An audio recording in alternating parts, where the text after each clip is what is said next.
The tribunal spire drifted silently through the endless darkness between the stars. It was not merely a structure, it was a monument to the power of the galaxy itself, a colossal fortress of black crystal and ancient technology, so enormous that entire moons could have been swallowed within its hollow core. Inside its obsidian walls, the greatest minds and oldest civilizations in existence had gathered. They had come to decide the fate of a world they had never touched, never visited, and never truly understood. A world called Earth. At the center of the grand chamber stood High Arbiter Valeth.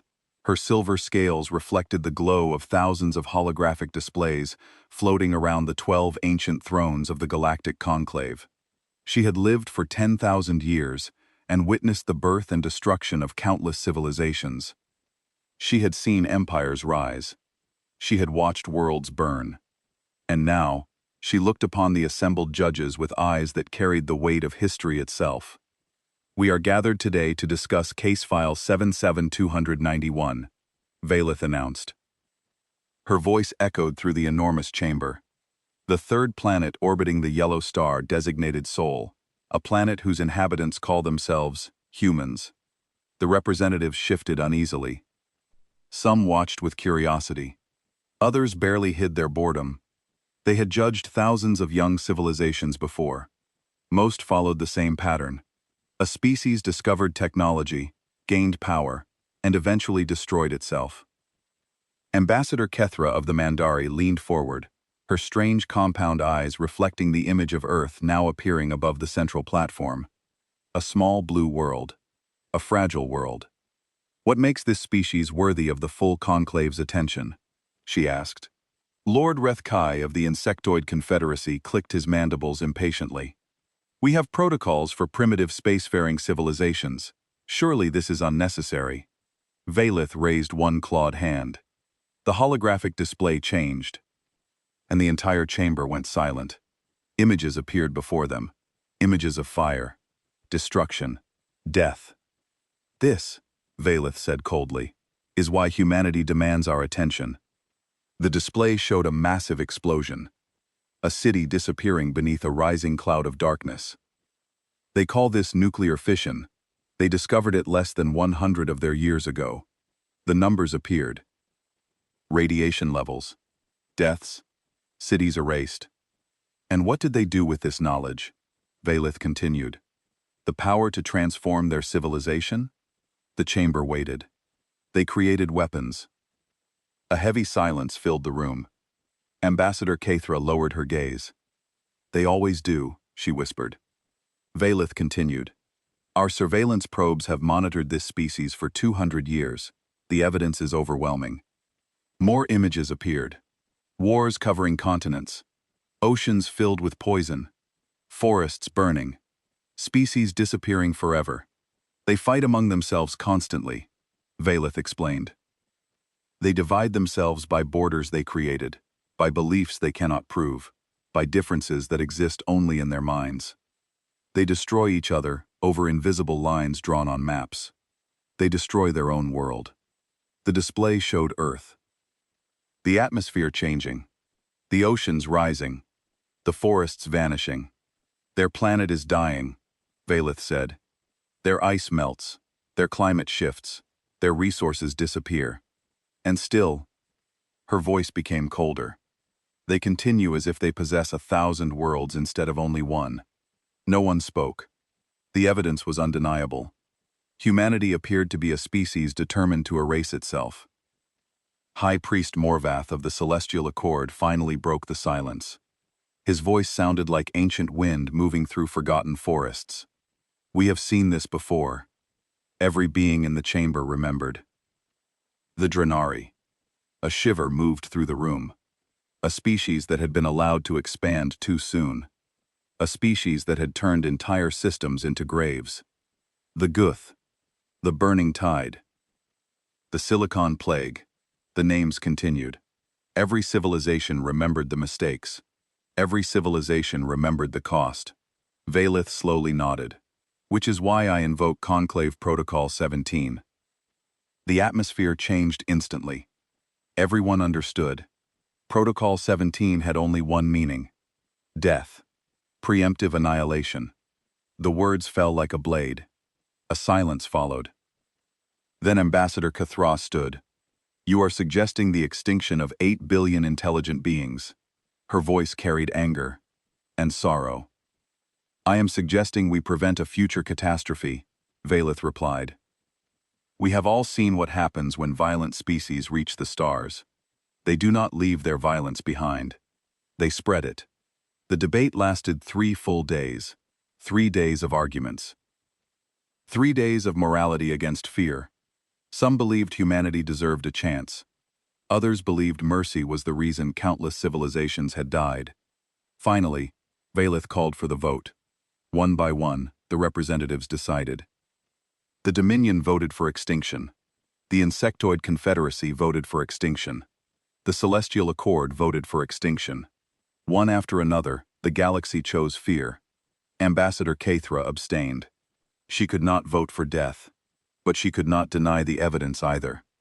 Something inside her whispered that they were missing something. Something important. "The motion passes," Valeth announced. 11 votes to 1 abstention. "The cleansing fleet will begin preparation immediately." Deep beneath the tribunal spire, far away from the powerful judges, a young analyst named Sorrel was reviewing the final surveillance data from Earth. He was not important. He was not powerful.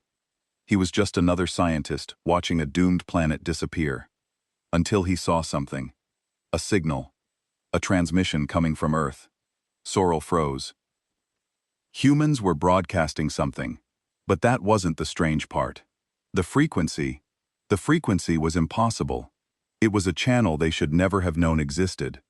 He ran the data through every translator available. The result appeared, and Sorrel's 4 hearts nearly stopped. The message was not random. It was not a distress call. It was addressed directly to the Galactic Conclave. His hands trembled. "No," he stared at the words. "This changes everything." The cleansing fleet was already preparing. The order had already been given. He grabbed his data tablet and ran. He had to reach Valeth. He had to make them listen. But who would believe a junior analyst over the combined wisdom of the 12 most powerful beings in the galaxy? Still, he had no choice. Because if this message meant what he thought it meant, the Conclave was about to commit the greatest mistake in galactic history. Far below, on the small blue world hanging silently in the void, humanity continued its ordinary existence. People walked. People laughed. People dreamed, completely unaware that judgment had already been passed, that death was moving toward them across the stars. Silent, invisible, unstoppable. Unless the message they had sent into the darkness years ago could reach its destination. A message not asking for mercy, not begging for forgiveness, but asking for something far more dangerous. A chance. A chance to prove what humanity could become. The doors of the high chamber exploded open. Sorrel stumbled inside, gasping for air. The guards immediately moved toward him. But Valeth raised her hand. "Stop." Her silver eyes narrowed. "What is the meaning of this interruption?" She looked toward the exhausted analyst. "The judgment has been passed. The cleansing fleet awaits my final authorization." Sorrel fell to one knee, holding his data tablet tightly. "Honored Arbiter." His voice shook. "You must see this. You must delay the launch, for I have discovered something that changes everything." The assembled representatives murmured among themselves, some annoyed and others curious, for junior analysts did not typically storm into the presence of the conclave. Ambassador Cather leaned forward with sudden interest, wondering if this was the answer to the wrongness she had felt in her heart. "Speak quickly," Valeth commanded, her patience clearly thin. "And this had better be worth the disruption." Sorrel raised his data tablet and projected its contents into the center of the chamber, where a series of waveforms and mathematical equations flickered into existence. "This is a transmission from Earth," he explained. "But not just any transmission, for it is broadcasting on frequencies that correspond exactly to the carrier waves of our surveillance probes." "Impossible," snorted Lord Brethke. "Those frequencies are classified at the highest level, and no primitive species could possibly detect them."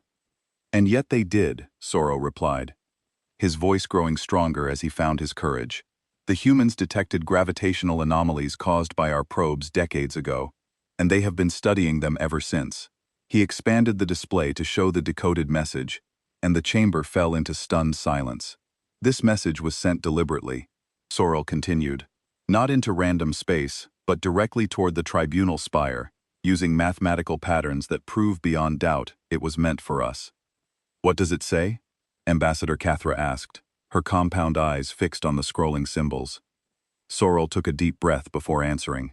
It says, "We know you are watching, and we know what you must see when you look at us. For we see it too when we look in the mirror, and we have no defense except this truth. We are trying to be better." The words hung in the air like a challenge, like a prayer, like something no other species had ever dared to offer the conclave. "There's more," Sorrel said, and he played the rest of the transmission. Music filled the chamber. Hundreds of compositions from every corner of Earth. From thundering orchestras to single voices singing in the dark. From drums that echoed ancient heartbeats to instruments that had never been heard in this part of the galaxy. Visual records followed. Humans, building great monuments, not to conquest, but to beauty. Humans risking their lives to save strangers. Humans standing together against tyranny, even when they knew they would lose. Humans looking up at the stars with wonder instead of hunger. And then came the other images, the ones that made several representatives gasp in surprise. The humans had included their atrocities unedited and unexcused, the same images the conclave had used to condemn them, but now presented by human hands as an admission of guilt. They sent us their crimes alongside their achievements, Sorrel explained. They hid nothing, denied nothing, and offered no justification. A trick, though, said, though her voice carried less certainty than before. They seek to manipulate us with false humility. Is it false? Ambassador Keith challenged, rising from her throne. What species in all our recorded history has ever confessed its sins to its judges before even knowing it was on trial? The question struck like lightning through the chamber. The message concludes with a request, Sorrel said, and he displayed the final portion of the transmission. Translated from their mathematical encoding, it reads, "We know we are not ready, and we ask only this. Will you help us become what we could be?" High Priest Morath made a sound of disbelief. They asked for guidance, not mercy. They asked for a chance, Ambassador Kethra corrected. Not to be spared judgment, but to be given the opportunity to grow beyond what they are. The debate that followed made the previous 3 days seem like a brief conversation. Some argued that the message proved human cunning and made them even more dangerous, while others suggested that it revealed a capacity for self-reflection unknown in any previously studied species. How did they even know to send such a message? Demanded the representative of the crystalline collective, her faceted form catching the light in 1,000 colors. They cannot have known about our protocols. Perhaps they did not need to know. Ambassador Cathera suggested. Perhaps they simply looked at themselves honestly and concluded that any advanced civilization watching them would have reason for concern. Vale stood rigid at her podium, a carefully constructed case crumbling around her. "This changes nothing," she insisted. "The capacity for violence remains, and pretty words do not erase centuries of bloodshed." "No," agreed Kethra, "but the willingness to acknowledge that violence might matter more than you think. For when have the Tarm ever apologized for their burning epics?" A shocked silence fell over the chamber, for no one spoke of the Thesans' ancient shame, the civil wars that had nearly destroyed 3 star systems before unity was finally achieved. Vale's scales flushed dark purple with anger. That was 10,000 years ago, and we have evolved beyond such barbarism. "And did someone give you the chance to evolve?" Keith pressed. "Or did the conclave of that era decide to exterminate your ancestors before they could grow?" The question needed no answer, for everyone knew the truth. The Theon had been judged and found worthy of patience, given centuries to overcome their violent nature. And now they stood as pillars of galactic civilization. "I move to delay the cleansing fleet," Ambassador Cuthra announced, for a period of 72 standard hours, while we fully analyzed this transmission. The vote was close, closer than any vote in the Conclave's recent memory, but it passed by a margin of 1. Vale accepted the delay with cold grace, though her eyes promised that this was far from over. On Earth, the scientists who had sent the transmission waited in their hidden facilities, scattered across nations that had agreed to set aside their differences for this one desperate gamble. Dr. Elena Vasquez, a physicist from a small coastal town, stared at her monitoring equipment and wondered if their message had reached anyone, if anyone was listening, or if they were simply shouting into an empty void. She could not know that her transmission had just bought her species 72 more hours of existence. She could not know that somewhere in the stars, ancient beings were reconsidering everything they thought they knew about the violent little world called Earth. All she could do was hope. And that was exactly what humans had always done best. Hope against evidence. Hope against reason. Hope against the cold mathematics of probability. It was the most human thing of all, and it might just be enough to save them. The 72 hours stretched into 72 days, as the conclave descended into chaos, unlike anything seen in 3,000 years of galactic governance. What had begun as a simple judgment of a primitive species had become something far more dangerous. A mirror held up to the galaxy itself, forcing every civilization to confront questions they had long since buried in the comfortable darkness of forgotten history. High Arbiter Valith watched her carefully constructed coalition crumble as old secrets began to surface, like corpses rising from a polluted sea. The Fess and burning epics are ancient history, she argued before the assembled representatives, her voice sharp with frustration. What happened 10,000 years ago has no bearing on the matter at hand. Does it not? Challenged Ambassador Cathra, who had become the unexpected leader of a growing faction that questioned everything the conclave had long taken for granted. She raised her data tablet and projected a series of historical records that made Vele's silver scales go pale with shock. These are the conclave's own archives, Cathra announced, sealed records from the era of the first expansion. When the elder species were not yet elder, when they were young and violent and very much like the humans we have condemned. The record showed the BVM, the civil wars in brutal detail. Cities burned, populations scattered, weapons of mass destruction deployed against fellow the both. All of it justified in the name of ideology and territory, and the simple savage desire for power. You were given time to evolve, Cathera said to Valith. The conclave of that era debated whether to cleanse your species, just as we debate cleansing humanity today, and they chose mercy. That is different, Valith insisted. We were fighting ourselves, not threatening the wider galaxy, and humanity threatens the wider galaxy. How exactly? Cathera demanded. They have not left their own system. They have not attacked anyone beyond their own world, and their message asked not for conquest but for guidance. Lord Brethkai rose from his throne, his massive insectoid form casting shadows across the chamber.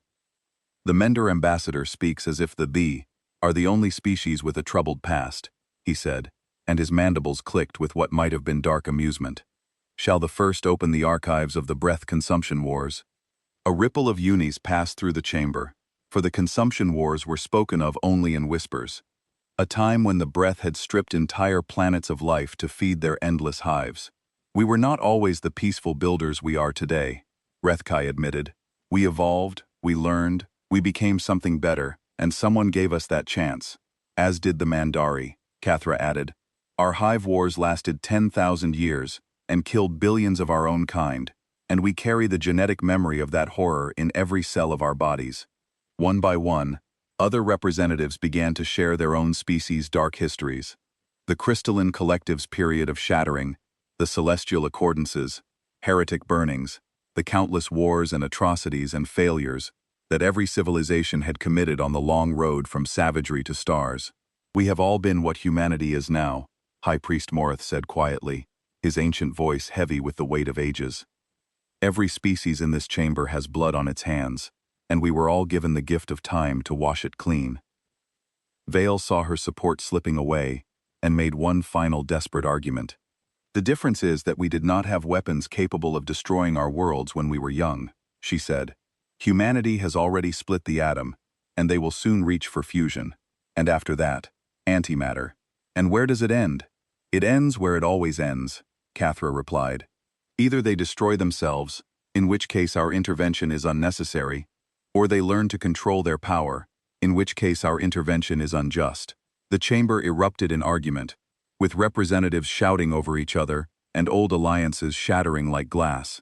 Far from the tribunal spire, in the shadows of a Theosan military installation, Commander Dreftir received his orders from a faction within the Dominion that had grown tired of waiting for the conclave's endless debates. The politicians will argue until the humans develop faster than light travel. His superior told him, "We cannot allow that to happen." "What are my orders?" Drethra asked, his loyalty to the Dominion unwavering. "You will take a stealth vessel to the human homeworld," the superior explained. "You will observe them directly, gather evidence of their irredeemable nature, and transmit that evidence back to us." "And if I cannot find such evidence?" Drethra asked. The superior's eyes narrowed dangerously. "You will find it, Commander, because it must exist, and because the survival of the galaxy depends on proving what these creatures truly are." Drethra departed within the hour, his ship sliding through hyperspace toward a small blue world that did not know he was coming. Back on Earth, the secret coalition of scientists continued their vigil, monitoring the skies for any response to their transmission. Dear Elena Vasquez had become the unofficial leader of the group, though she would have laughed at the title. So she was just a physicist from a small town who happened to believe that humanity could be more than its worst moments. "Any response?" asked her colleague Dr. James Okono, a geneticist from Nigeria who had joined the project 3 years ago. "Nothing yet," Elena admitted, "but the gravitational anomalies have shifted, which means they received our message, and they are doing something about it." "Doing what?" James asked. Elena shook her head. "I do not know, and that uncertainty is the hardest part. Because we sent our confession into the void, and now we wait to see if we are judged worthy of redemption or destruction." Across the world in hidden facilities and secret bunkers, other scientists waited with the same desperate hope. They had gambled everything on a single message, on the belief that any civilization advanced enough to watch them would also be wise enough to give them a chance. They did not know that their gamble had fractured the most powerful government in the galaxy. They did not know that ancient species were tearing themselves apart over the question of whether humanity deserved to live or die. They only knew that they had told the truth about themselves. All of it, the beautiful and the horrible. And that the truth was the only defense they had. It would have to be enough, because it was all they had to offer. And somewhere in the darkness between stars, the warship drew closer to Earth with every passing moment, carrying a commander determined to prove that humanity was exactly as monstrous as the evidence suggested. What he would find instead would change not only his mission, but the entire course of galactic history. Commander Drethra landed his stealth vessel in a remote mountain range and began his mission to prove humanity's irredeemable nature. His ship's cloaking technology made it invisible to human detection systems, and his personal camouflage device allowed him to walk among the humans unnoticed, appearing to their eyes as nothing more than shadow and suggestion. For the first month, he documented exactly what he expected to find. He witnessed bar fights and street crimes, observed politicians lying on broadcast screens, recorded acts of cruelty and selfishness, and petty violence that seemed to confirm everything. The poor conclave believed about this dangerous species. "Evidence collected," he reported to his superiors. "Humans display aggressive territorial behavior, form competing tribal groups, and engage in constant low-level conflict."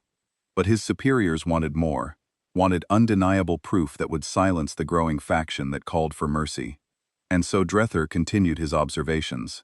It was in the second month that things began to change. He was observing a large human city when a fire broke out in a residential building, and he watched from a rooftop as flames consumed the structure with terrifying speed. What he expected to see was panic, chaos, humans trampling each other to escape. What he actually saw made him freeze in confusion. A human male with no protective equipment and no training that Dreer could detect ran into the burning building while others were running out. The human emerged minutes later coughing and burned, carrying a small child that was not his own. Dreer checked his scanner 3 times, unable to believe the readings. The adult and child shared no genetic markers, no family connection, no tribal affiliation. The human had risked his life for a complete stranger. Anomaly, Dreer muttered to himself. An isolated incident, not representative of the species, but the anomalies kept coming. In a hospital, he observed humans donating their own blood, their own tissue, even pieces of their own organs to save the lives of people they had never met. The doctors working in the facility spent 18-hour shifts treating patients. And when Drethford checked the financial records, he discovered that many of these medical workers had traveled thousands of miles from their homes to treat people in impoverished regions, receiving almost no payment for their work. "Why?" he whispered to himself. What possible advantage could this behavior provide? He observed a human woman feeding animals that lived on the streets, creatures with no value for labor or food. And when he followed her home, he discovered that she had converted most of her living space into a shelter for abandoned creatures. She was poor by human standards, barely able to afford food for herself, and yet she shared what little she had with beings that could offer her nothing in return. In a war zone, Drather watched humans from one faction risk their lives to deliver medicine to civilians on the other side of the conflict. And when they were captured, they refused to abandon their mission, even under threat of death. He observed humans planting trees that would not produce fruit for decades, long after the planters themselves would be dead. He watched elderly humans teaching young ones, passing on knowledge and wisdom without any expectation of personal gain. He documented humans creating art, not for profit or status, but simply because creating beautiful things seemed to bring them joy. "This is not what I was sent to find," Drather recorded in his private log. "These behaviors make no evolutionary sense, and yet they appear to be common across all human cultures." It was in the 4th month that everything changed. Drather's camouflage device malfunctioned while he was observing a small village in a rural region. And suddenly, he was visible, standing in his true form, in the middle of a group of human children. He prepared to eliminate the witnesses, for his mission demanded secrecy, and these small humans could not be allowed to report what they had seen. But before he could act, one of the children stepped forward and looked up at him with eyes full of wonder, instead of fear. "Wow," the child said. "That is the best costume I have ever seen. Are you here for the festival?" The other children gathered around, touching his scales, examining his claws, asking questions about how he had made such a realistic alien disguise. They thought he was pretending. And then one small girl, no more than 6 years old by human counting, reached into her pocket and pulled out a small package of food. "You must be hungry," she said, offering it to him. Walking around in that heavy costume all day, Drather stood frozen, the greatest warrior of the Dominion, paralyzed by a child offering him a snack. He could not understand it, could not process why this small creature would share her food with a stranger, with something that looked so different from her own kind. "Thank you," he heard himself say, and he took the food with hands that trembled slightly. The children invited him to play their games, and for reasons he could not explain, he agreed. For one afternoon, Commander Drather of the Drather, the military, played with human children, learning their games of chase and catch and make-believe. And something inside him that had been frozen for decades began to thaw. When he returned to his ship that night, he did not file his scheduled report. Instead, he sat in the darkness and reviewed all the evidence he had collected. Not the evidence of violence and cruelty, but the other evidence, the anomalies that had become too numerous to ignore. Humans who sacrificed themselves for strangers. Humans who created beauty for its own sake. Humans who loved creatures of other species as if they were family. Humans who planted trees whose shade they would never enjoy. Humans who hoped against all evidence that tomorrow could be better than today. "They are not what we feared." Drather finally recorded, his voice rough with emotion he had not felt in centuries. "They are what we forgot we were."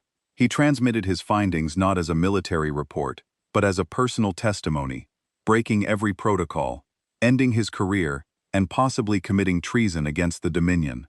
But he did not care, because for the first time in his long life, Drather understood something that changed everything. Humanity was not a threat to be eliminated. Humanity was a mirror, showing the galaxy what all species had once been, what they could still choose to be, what they had forgotten in their long climb toward the cold perfection of the stars. And as his transmission raced across the void toward the tribunal spire, Drather looked back at the blue planet below and did something no thesis warrior had done in 10,000 years. He smiled. Drather's transmission spread through the galaxy like wildfire, moving far beyond official channels into public networks where ordinary citizens of a 100 species could see it for themselves. The images of burning buildings and selfless rescues, of hospitals where strangers saved strangers, of children offering food to aliens they mistook for costume performers. These images touched something deep in beings who had long forgotten what it meant to be young and hopeful, and full of reckless love. Across the Orion Spur, a strange thing began to happen. Ordinary beings, not politicians or priests or military commanders, but shopkeepers and teachers and farmers and artists, began transmitting a single symbol toward Earth, the ancient glyph that meant kin in the oldest galactic language. The conclave could not ignore what was happening, for the foundations of their power had always rested on the consent of the governed, and that consent was rapidly shifting. The High Arbiter Valith stood in the great chamber, watching her world collapse around her. "This changes nothing," she insisted. But her voice lacked the conviction it once held. "The evidence of human violence still stands, and yet the evidence of human compassion now stands beside it," Ambassador Kefra replied. "Commander Dreither was sent to prove humanity's irredeemable nature, and instead, he found something that not even his thesis and conditioning could dismiss." The chamber erupted in voices, some demanding the original verdict be honored, others calling for a complete review of the case, and still others suggesting that the entire protocol for judging young species needed to be reconsidered. In the chaos, High Priest Morith rose and raised his ancient hands for silence. "There is a way to resolve this dispute," he said, his voice carrying the weight of millennia, a method unused for thousands of years, but never removed from our laws. "Trial by witness." The chamber fell into shocked silence. "Bring one human before this conclave," Morith continued. "Let them speak for their species, not with prepared speeches or diplomatic training, but as an ordinary representative of what humanity truly is." "How would we select such a representative?" the Lith demanded, sensing a trap, but unable to identify it. "Randomly," Morith answered. "We will choose one human at random from their entire population, giving them no time to prepare, no chance to deceive, and we will judge their species by the words that come from their unguarded heart." The Leaf could not object without revealing her fear that an ordinary human might prove more sympathetic than the carefully selected evidence she had presented. The vote to invoke trial by witness passed unanimously.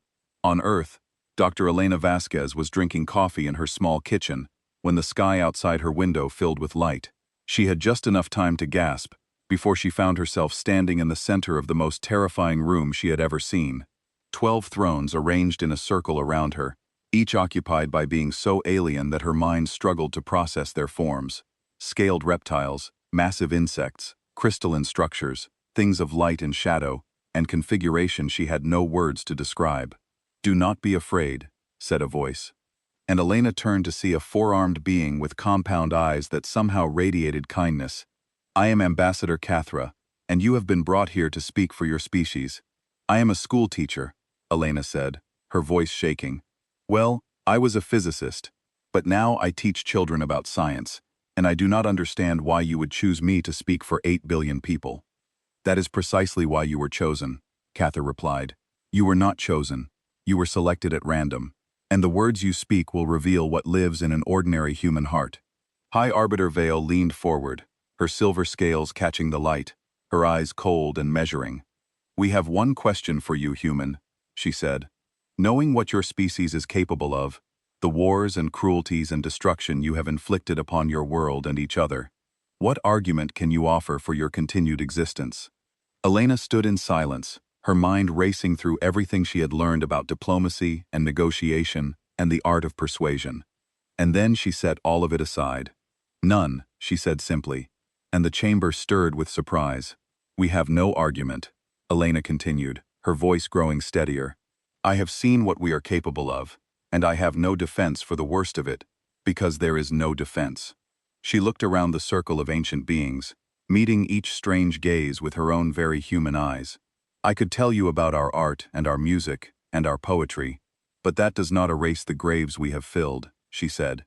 "I could tell you about our scientific discoveries and our dreams of reaching the stars, but that does not change the suffering we have caused." Meath's expression flickered with something that might have been triumph, but Elena was not finished. "What I can tell you is this: we know what we are," she said. "Every generation we look at the mistakes of those who came before, and we try to do better. And sometimes we fail, and sometimes we fail terribly, but we keep trying."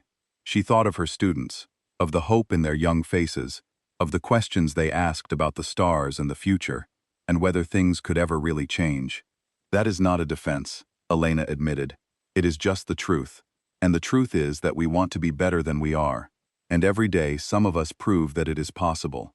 Even if most of us fall short." Her voice dropped to almost a whisper. "I am not asking you to forgive us for what we have done. And I am not asking you to trust us with power we have not earned. But I am asking you to give us more time, because time is what we need to become what we could be instead of what we have been. The chamber sat in silence for a long moment. Ambassador Cather was the first to speak. Trial by witness is complete, and the vote will now be taken. One by one, the representatives of the 12 elder species made their decisions.